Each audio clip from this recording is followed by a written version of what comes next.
पती मला जन्मजन्मी लाभू दे.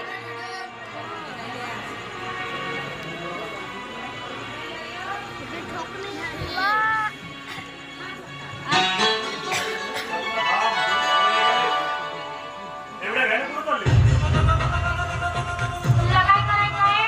मला काय करायचं? अगं मी तुझा प्रियकर आहे आणि वर मान करून तुला विचारतेस कोण आहेस तू? एका विवाहित स्त्रीसोबतच्या घाणेरड्या शब्दात बोलताना लाज नाही वाटत तुला? अगं त्यात कसली आली लाज? अगं लाज तर तुला वाटायला पाहिजे. एकाशी प्रेमाचे चाळे आणि दुसऱ्याशी लग्न आणि ते लग्न कशासाठी? फक्त या